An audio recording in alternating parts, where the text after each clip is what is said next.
Amigos, los saludo por este medio, esperando que se encuentren bien tanto ustedes como sus familias. En esta nueva entrega vamos a hablar sobre los números complejos.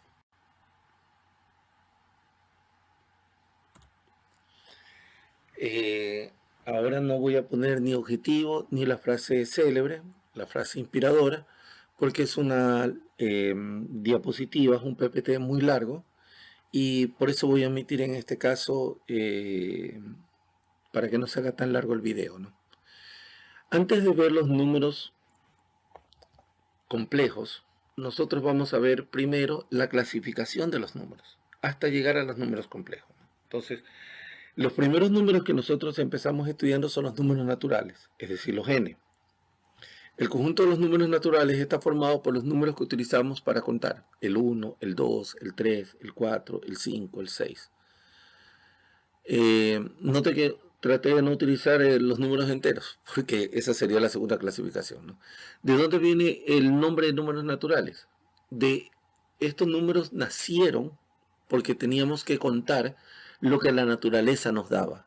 Hace muchos años atrás, muchos siglos atrás, cuando el hombre recién empezó a tener esa necesidad de contar. Entonces, ¿qué era lo que había que hacer? Contar los productos que la naturaleza nos daba, ¿no?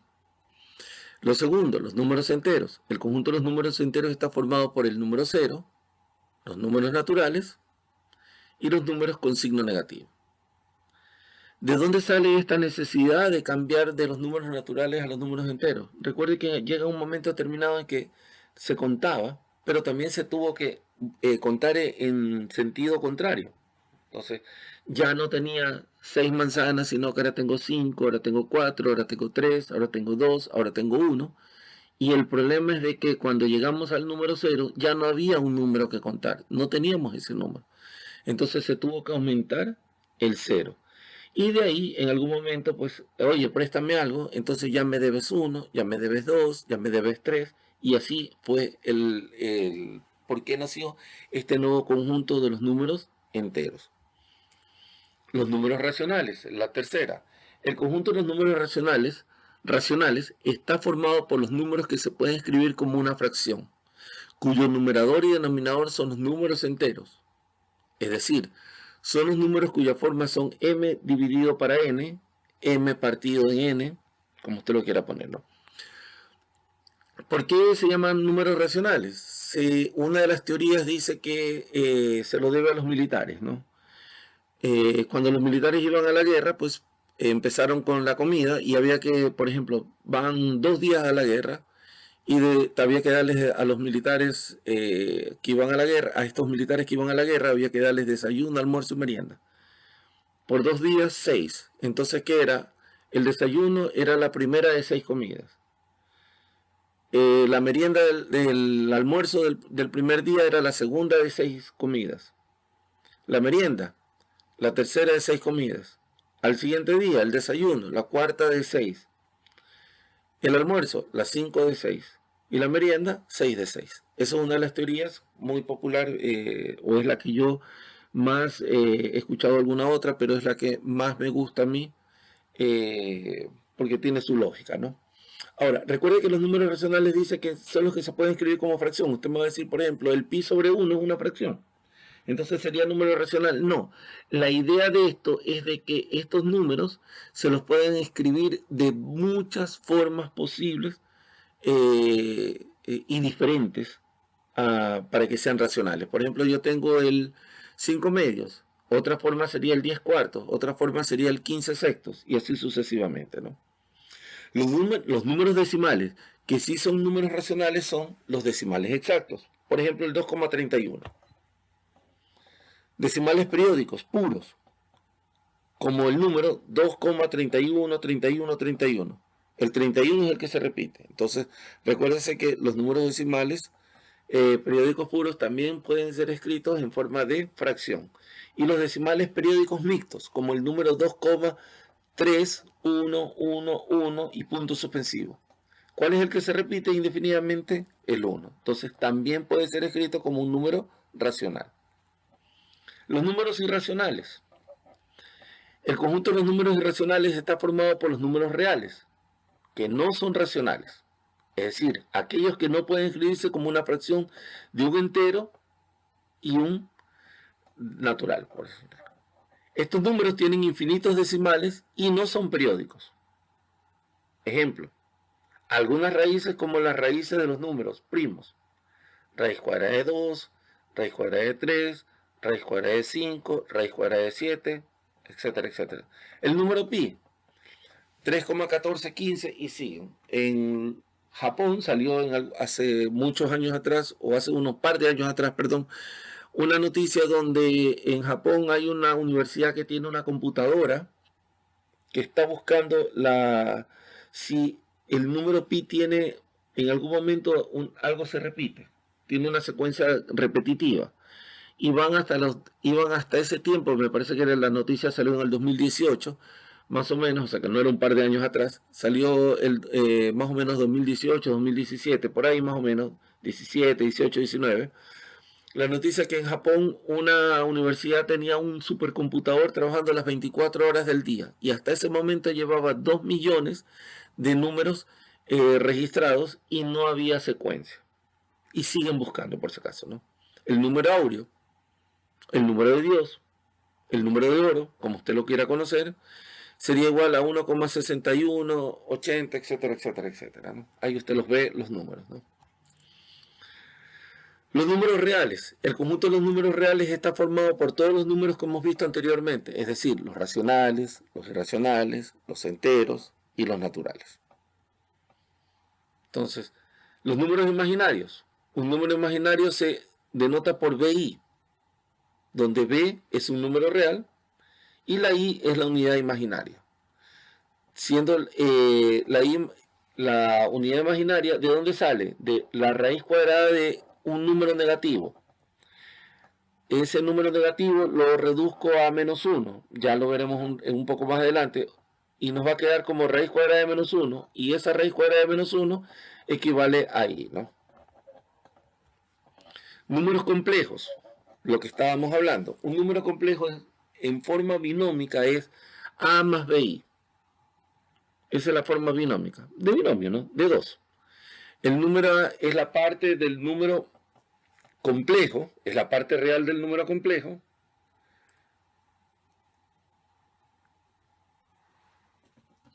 y el número B es la parte imaginaria del número complejo. Si B es igual a 0, el número complejo se reduce a un número real, ya que A más 0i sería igual a número real, ¿no? Y si A es igual a 0, el número complejo se reduce a BI y se dice que es un número imaginario puro. Recuerde que los números reales son los números reales, para completar lo que hace un rato hablábamos de los números reales. Un número real es aquel número que sale de una operación lógica matemática. Por ejemplo, una operación lógica es la suma. 3 más 4, ¿cuánto me da? 7. Entonces el 7 es un número real porque nació de una operación lógica de esta área, de este ramo que se llama matemáticas, ¿no? Ahora, si A es 0, dice que el número complejo se reduce a BI y se dice que es un número imaginario puro, ¿no? O sea, un número imaginario simplemente. Los números complejos conforman un grupo de cifras que resultan de la suma entre un número real y uno del tipo imaginario. Cuando hablamos de suma, recuerden que hablamos de la suma algebraica, es decir, puede ser suma o puede ser resta, ¿no? Un número real, de acuerdo a la definición, es aquel que puede ser expresado por un número entero o decimal. Ahí usted tiene los ejemplos, ¿no? En cambio, un número imaginario es aquel cuya raíz par es negativa. El concepto de número imaginario fue desarrollado por el señor Leonard Euler en 1777. Nosotros vimos, perdón, 1777, cuando le otorgó a la raíz cuadrada de menos 1 el nombre de I. ¿Por qué I? De imaginario, ¿no? ¿Cómo es la forma binómica de un número complejo? Z es igual a A más BI. Donde Z es el nombre, por si acaso. Esto no es una ecuación que Z es igual a A más BI, no. Z es el nombre y ese nombre está formado por la parte real, A, más la parte, más un número, y la parte imaginaria, B, que es el número, y la parte imaginaria. Y eso se llama forma binómica porque de binomio, ¿no? ¿Qué son los números complejos? La noción de número complejo aparece ante la imposibilidad de los números reales de abarcar a las raíces de orden par del conjunto de los números negativos. Gracias a esta particularidad, los números complejos se emplean en diversos campos de las matemáticas, en la física, en la ingeniería, por su capacidad para representar corrientes eléctricas, ondas electromagnéticas, por citar algunos casos. También son utilizados frecuentemente en la electrónica y las telecomunicaciones, ¿no? Un rápido recorrido histórico. Ya desde el siglo I a.C., algunos matemáticos griegos, como Herón de Alejandría, comenzaron a esbozar el concepto de números complejos, ante dificultades para construir pirámides. Sin embargo, recién en el siglo XVI empezaron a ocupar un lugar importante para la ciencia. Vamos viendo el plano complejo o el plano de Argand, más conocido como plano de Argand, ¿no? El plano cartesiano complejo, por si acaso también, ¿no? O plano cartesiano de Argand. De la misma manera que los números reales se pueden presentar como números de una línea, los números complejos se pueden representar como puntos de un plano. Por si acaso, esto de plano cartesiano complejo es para que usted tenga una idea del plano cartesiano. No es que se llama plano cartesiano complejo, no, sino que es para que usted relacione el plano cartesiano de los números enteros, de los números reales, de los números enteros, con el plano de los números complejos, ¿no? Entonces, es solamente eso es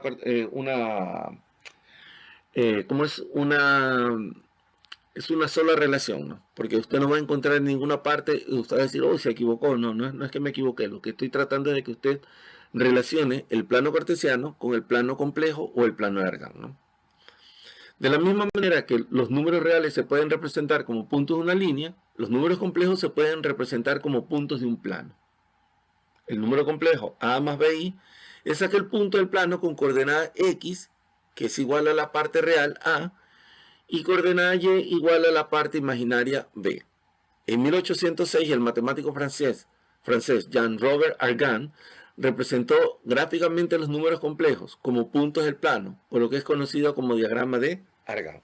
Entonces recuerde lo que dice aquí: la x, la parte real, la y o la y, la parte imaginaria.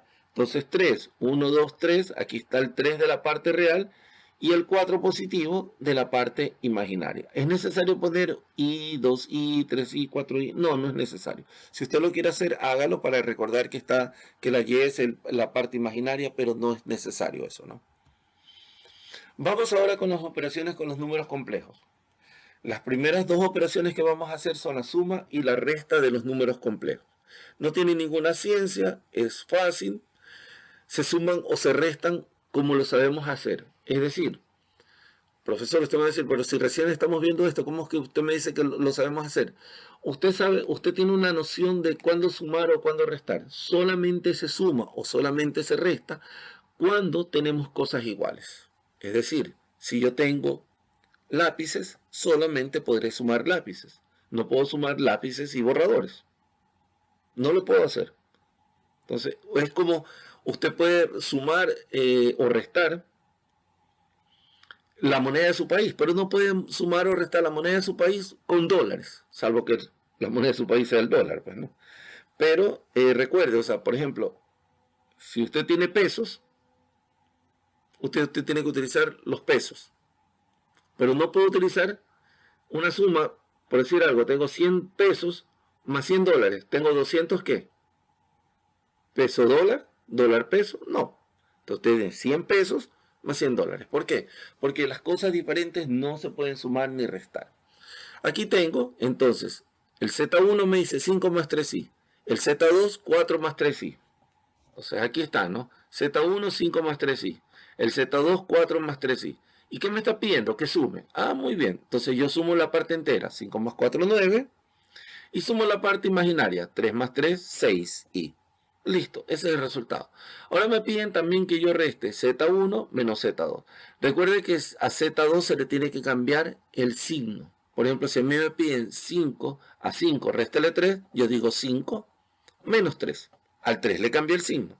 Entonces es lo mismo voy a hacer, ¿no? A 5 réstele 4, 5 menos 4, 1. A 3i, réstele menos 3i, 0. 0i, ¿no? En el caso de la resta, el resultado es 0, porque la parte imaginaria salió 0, simplemente. ¿Puedo anotarlo como 0i? Sí, pero también no es necesario anotarlo. Recuerde que el 0 multiplicado por cualquier cosa siempre sale 0, ¿no? En el caso de no querer anotarlo, solo me queda como el z resultante o el z de la resta como 1. Vamos viendo ahora operaciones con números complejos, pero los valores que i puede tener. I es un número y puede tener cualquier potencia. Puede tener, por ejemplo, aquí me dice, hablo de una potencia 16, acá me hablo de una potencia 7, potencia 14, potencia 4, la potencia que quiera. Porque es un número. Es como que yo tuviera 2 a la quinta. Puedo tener 2 a la 20, 2 a la 50, los números que sean, ¿no? Entonces, démonos cuenta que aquí tenemos una tabla. Esta tabla está dividida, mire, 1, 2, 3 y 4. Y si usted se da cuenta, la siguiente división que empezó, aquí era el 1, potencia 2, potencia 3, potencia 4. Si usted se da cuenta, la siguiente columna de esta tabla sigue con el 5, 6, 7 y 8. La siguiente columna empieza con el 9 hasta el 12. Y la siguiente columna sigue desde el 13 hasta el 16. Me dice que i, ¿cuánto vale? Raíz cuadrada de menos 1. Ya lo vimos anteriormente. Si yo no voy a estar poniendo raíz cuadrada de menos 1, ¿qué voy a poner? I. Eso es todo lo que tengo que poner. ¿Qué hago con el i al cuadrado? ¿Cuánto vale i al cuadrado? Si yo a esta raíz cuadrada de menos 1 la elevo al cuadrado, se me elimina potencia con índice. Potencia con raíz, como usted lo quiera poner. Y en este caso, ¿qué me quedaría? La cantidad subradical, que sería menos 1. Entonces, i al cuadrado vale menos 1. Perdón. Vamos con el i al cubo. Yo ya tengo un dato. Yo ya sé cuánto vale i al cuadrado. Y también sé cuánto vale i. Entonces, recuérdense que i al cubo puede ser i al cuadrado por i. ¿Pero cuánto vale i al cuadrado? Menos 1. Aquí está. ¿Y cuánto vale i? Raíz cuadrada de menos 1. Entonces, yo no voy a estar poniendo 1. Entonces, puedo decir que es raíz cuadrada, menos raíz cuadrada de menos 1. Pero sé cuánto que va i, raíz cuadrada de menos 1 vale i. Entonces, la raíz, la i al cubo equivale a menos i. Eso sería. Sí. I a la cuarta, i al cuadrado por i al cuadrado. ¿Y sé cuánto vale i al cuadrado? Menos 1 por menos 1. Y menos 1 por menos 1, i. Si usted se da cuenta, i a la quinta equivale al valor de i. Y a la sexta equivale al valor de i al cuadrado, menos 1. Y a la séptima equivale a i al cubo, menos i. Y a la octava equivale al valor de i a la cuarta, 1.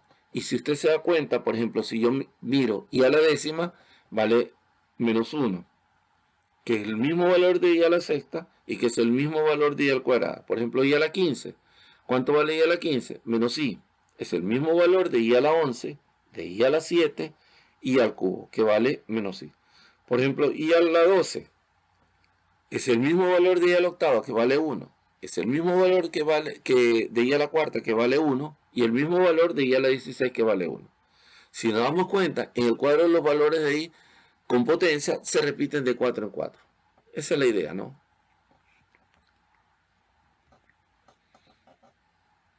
Operaciones con números complejos. Vamos ahora a ir a la multiplicación de los números complejos. Entonces Z1 equivale a 5 más 3i y Z2 equivale a 4 más 3i. Y me pide que los multiplique.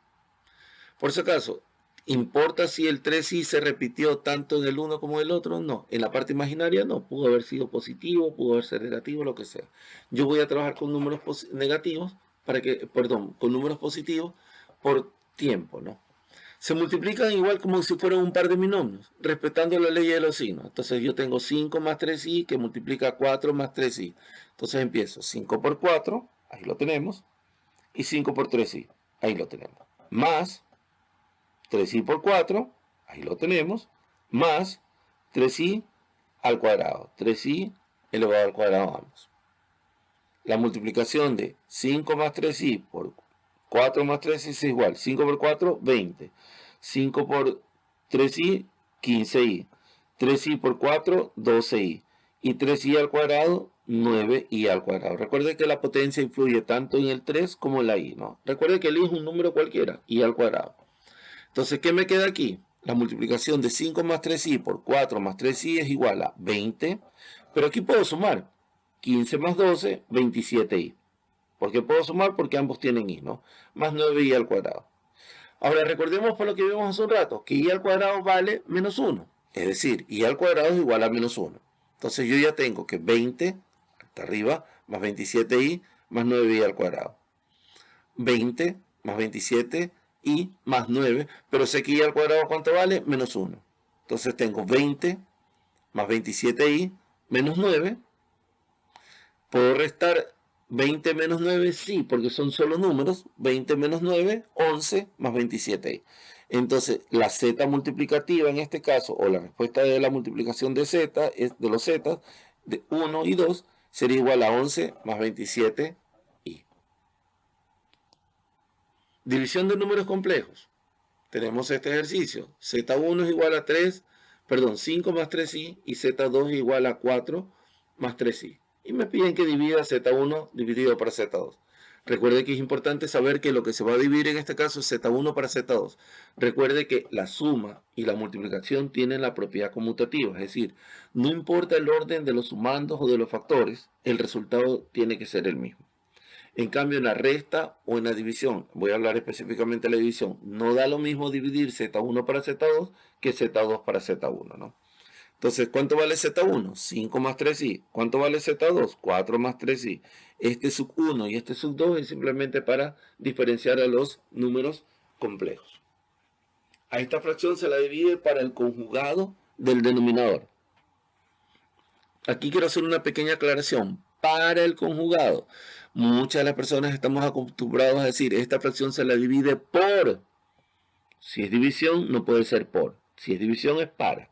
Si es multiplicación, por. Si es división, para. Entonces, ojo con esos detallitos que cometemos, ¿no? Esos errores detallitos y errores que cometemos, ¿no? Y que tenemos que ir mejorándolos y evitándolos cometer, ¿no?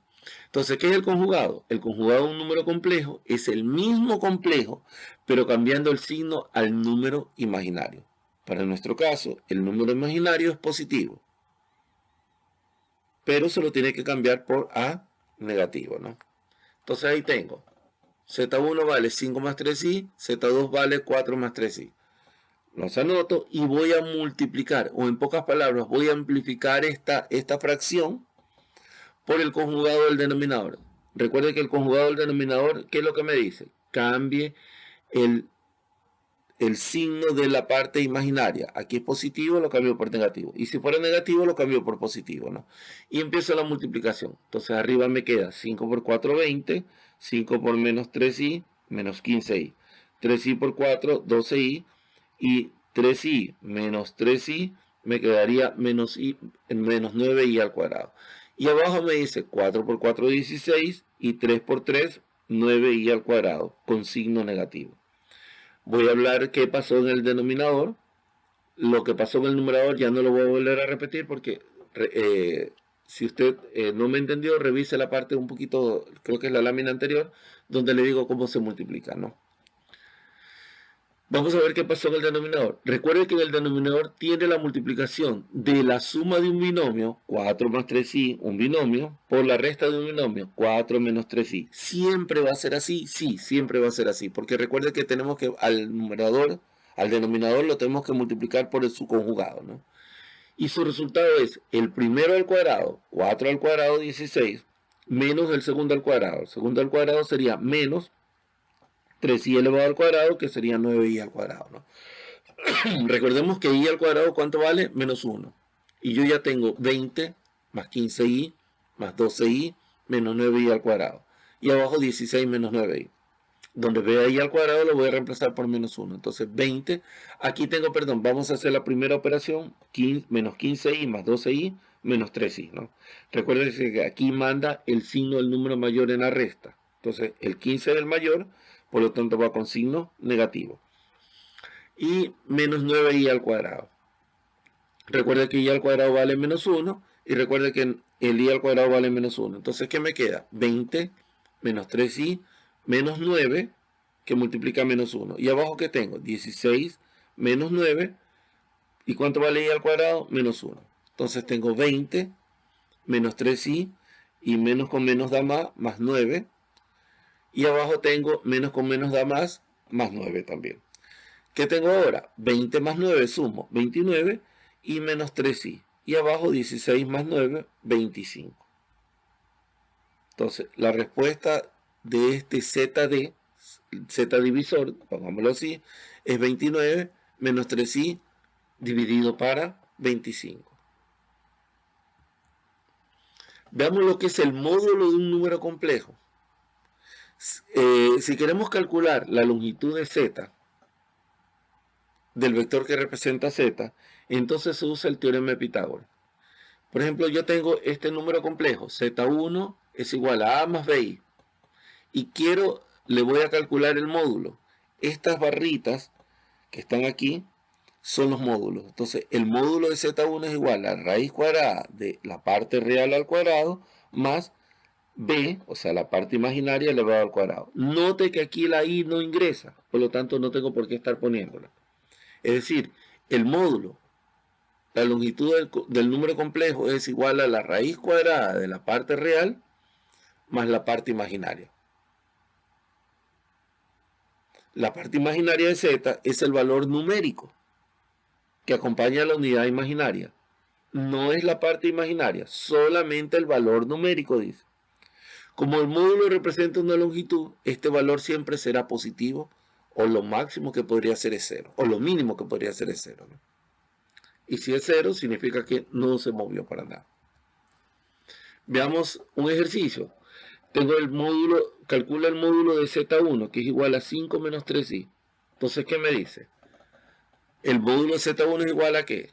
A la parte real elevada al cuadrado más la parte numérica imaginaria elevada al cuadrado. Pero recuerda que la parte imaginaria es menos 3.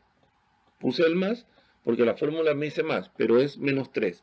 Menos 3 elevado al cuadrado. Recuerden que menos 3 elevado al cuadrado, base negativa y elevado al cuadrado siempre va a ser resultado positivo, ¿no? Entonces me queda 25 más 9. El z1, el módulo de z1 sería igual a raíz cuadrada de 34. Grafique ese módulo. Recuérdense que la parte real es para el eje de la C. Entonces yo cuento 1, 2, 3, 4 y 5. Y la parte imaginaria es de las partes de la Y. Entonces aquí tengo 1, 2 y 3. Donde se intersectan, pongo el punto y trazo el vector. Espero que hayan entendido este video. Como les dije, es un poco largo, pero espero que lo hayan entendido. Y cualquier cosa, cualquier duda que tengan, por favor escríbanme, los estaré leyendo, ¿no? Muchas gracias. Gracias a las personas que han estado viendo los videos y le han estado comentando, le han hecho algún comentario o le han puesto me gusta, ¿no? Un gusto. Nos vemos en el siguiente video. Bye.